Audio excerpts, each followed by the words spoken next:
Hey guys, today we're going to be starting a sports radio podcast. I'm Jason Muglia. I'm Evan Amazon. And I'm Layne Davidson. So we're going to start out by talking about the MLB. The Nationals are up in the series 2-0 against the Astros. Yesterday was a blowout game, 12-3. Started off pretty simple, 2-2 in the first inning, and then nothing really happened until the 7th when the Nationals had a blowout inning. They put up 6 in the 7th, and just downhill there from the Astros. Didn't really produce a lot. They had one error, too. Big inning for the Nationals. Juan Soto by far, he's having a great year. He's probably the best player out of all the great players in this game. Juan Soto might be the best one. At a young age of 20, he's going to be a big star. He could be one of the best players to ever play the game when his career is all said and done. Yeah.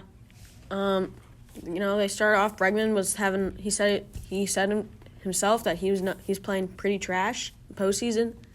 And then the first inning, 2-run bomb, help his case, but, still lost. I don't really know what you can do about that. Like you said, 2-2, 6 runs in the 7th for the Nationals. Steven Strasburg, a good outing, 6 innings, 2 earned runs, and he gets the win. Justin Verlander with the loss, 6 innings, 4 earned runs, and who would have thought a team that struggled so much at the beginning of the year, the Washington Nationals, have a really good chance to win the World Series now, and I think they're definitely going to win it. 3 games going into D.C. They only need to win 2 of them at home. I got the Nationals in 5. Yeah, I would agree. I mean, they're playing really strong right now. And then tomorrow they got Zach Greinke. And the Nationals are going to pitch, and they're going to pitch Anibal Sanchez. He's throughout 2019, he's 11-8, and Greinke is 18-5. So, interesting game. Astros pitchers have not been that great this postseason, especially Verlander losing yesterday, and Verlander lost yesterday, and then Cole's been awesome since all the way in May, but he got the loss yesterday. And what's interesting for Max Scherzer, Justin Verlander, and Anibal Sanchez were all teammates on the Tigers. So all of them now on different teams trying to win themselves a World Series. Astros, this would be Verlander's second one. The Astros won 2 years ago. But for the Nationals, that'd be their first World Series win in D.C. since back in the 30s when they were the Generals, because the Nationals used to be the Expos back in the 90s. So it'd be amazing if they were able to pull it off. And like I said, I got Nationals in 5. I just think their pitching overall is better. I think Scherzer and Strasburg are better than Verlander and Cole. And Greinke struggled this postseason. And with this a lot of Nationals' young talent, I think they're just too much for these Astros pitchers to handle. Yeah, going off that, we had yesterday a big mark for Verlander, saying 200 career postseason strikeouts, passing John Smoltz. So, good pitcher. Just he did pretty good yesterday. Gave up 2 runs in the first, but other than that, 5 other scoreless innings. Also signed big yesterday. Angels Mike Trout and Brewers Christian Yelich honored as the Hank Aaron Award, which is basically, best hitting award. They both performed really well over the season. Mike Trout with 45 home runs and 104 RBIs, and Christian Yelich obviously had a season-ending injury a little bit before the playoffs.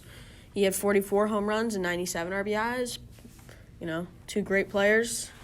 I think they're going to be great for a long time. Yeah, it was interesting with Christian Yelich is that actually when he got hurt, that's when the Brewers went on a hot streak and they actually did get into the playoffs, almost won the division against the Cardinals, but they were able to get into the wild card game, and they actually lost to the Nationals when the Brewers, I believe, were up 3-0. The Nationals came back and won 4-3, and who would have thought that after the Nationals won that game that they'd go into L.A., and they'd beat the Dodgers in 5. Then they'd sweep the Cardinals in the NLCS, and here they are now in the World Series against the Astros, up 2-0. What an underdog story. And this, I believe, at the beginning of the World Series, this was supposed to be one of the biggest blowouts, and the Astros were projected to win 4-0. And I know a lot of people bet on the Astros to win the World Series, but right now, doesn't look like it's going to happen. All right, we're going to go switch over to the NBA right now, so take it away. So we're going to recap the first 2 days of the NBA season for you.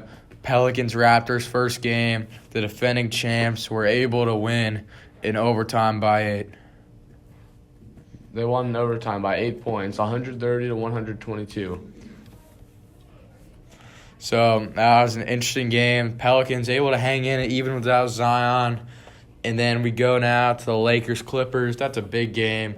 Both these teams in the same arena. And this kind of maybe would set the tone for who's going to be the better team in LA. Both of them projected to be two of the top teams in the league. There's a lot of Lakers fans in LA, but the Clippers were able to pull it off Tuesday night and win the game opener for them. Kawhi Leonard, the former Raptor, which you can't say enough about him. 30 points. Not only did the Clippers come out with the win, but they also didn't have Paul George, which really shows a lot about the Clippers' depth. Because without Kawhi Leonard and Lou Williams, they wouldn't have been able to get that win. Yeah, Lou Williams coming off the bench. He's been sixth man of the year a lot, and of course he comes off the bench and he puts up 21 points. Just typical Lou. When you see the bench stats and see him with 21, then you got Harrell with 17, and Jeff Green with 12. Jermichael Green with 12. And Maurice Harkless, former Trailblazer, he's putting up 10. And just a lot of bench depth is why the Clippers were able to win. And for the Lakers, Anthony Davis, a pretty strong outing, 25 points. LeBron, he had 18, 7 for 19 on field goals. Not a great start for him, but he did have 10 rebounds, getting a double-double. And how about Danny Green, the leading scorer? Who would have thought that? The former Raptor as well.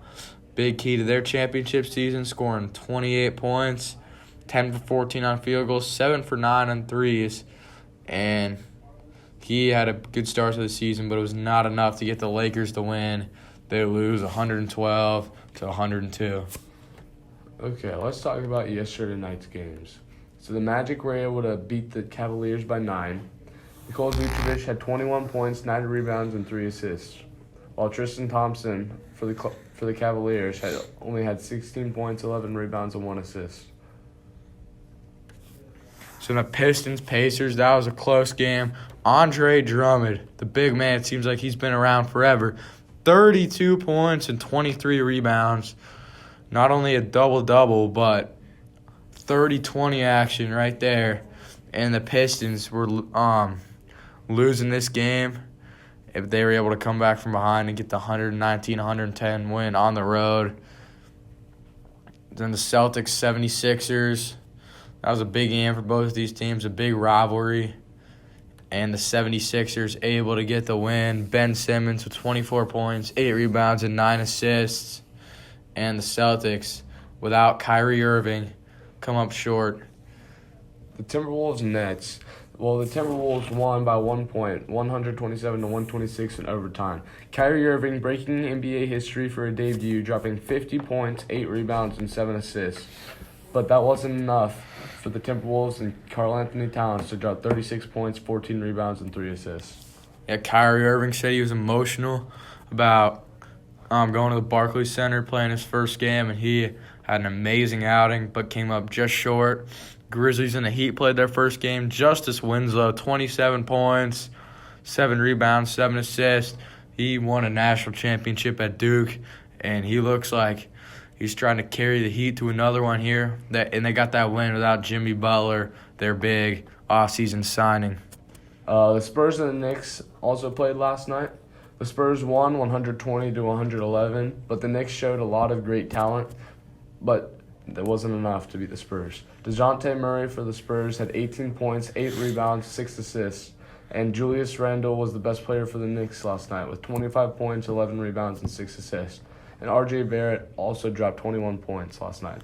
And for the Mavericks Wizards, Luka Doncic, 34 points. He had a great year last year, 3rd overall pick of the draft, and he is an absolute stud. A lot of people didn't think he'd be too good, but an amazing outing for him. And then Bradley Beal, 19 points. He just signed a big contract extension for the Wizards. Kristaps Porzingis also had 23 points, and I feel like their bench also helped them. Like Tim Hardaway Jr., he didn't get as much action as he wanted to. He only had 4 points, but he played a lot of minutes, and I feel like that's what brings the team together. Like not just the minutes that they play, but how well they play the game. Yeah, Kristaps Porzingis traded the Mavericks last year, and good job by him to start the season with a new team.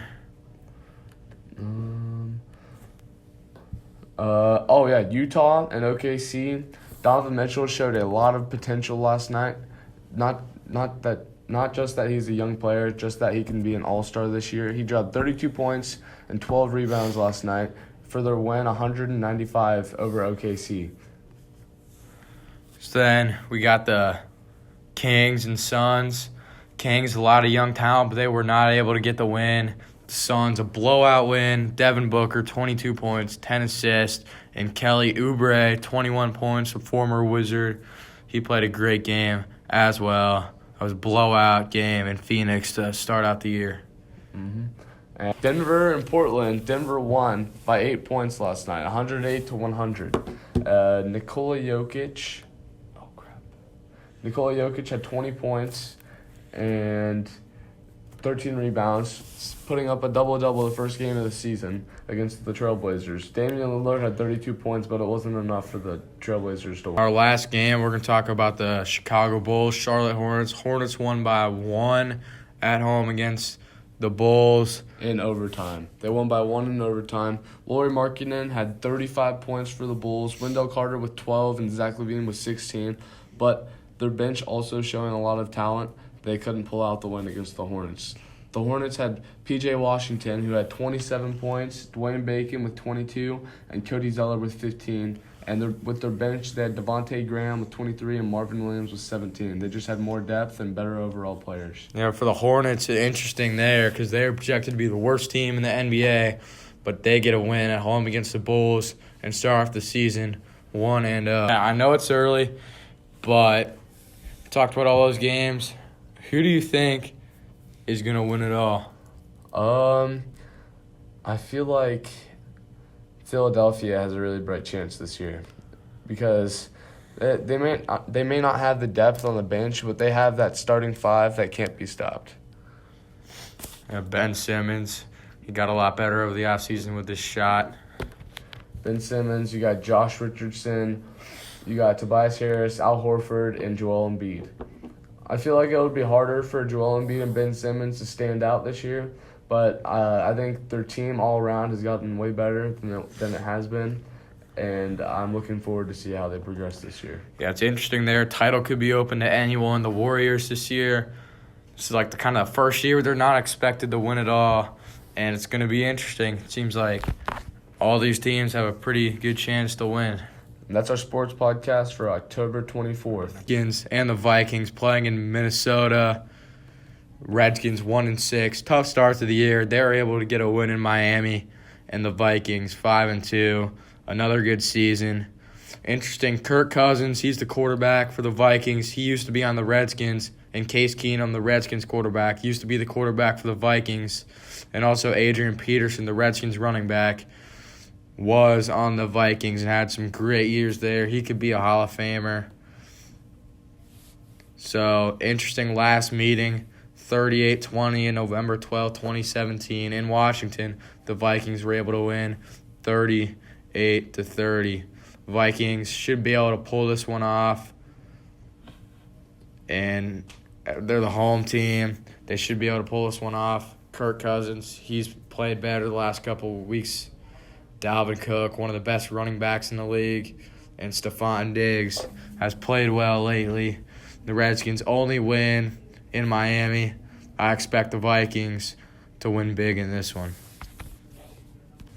This was our sports podcast for October 24th, 2019.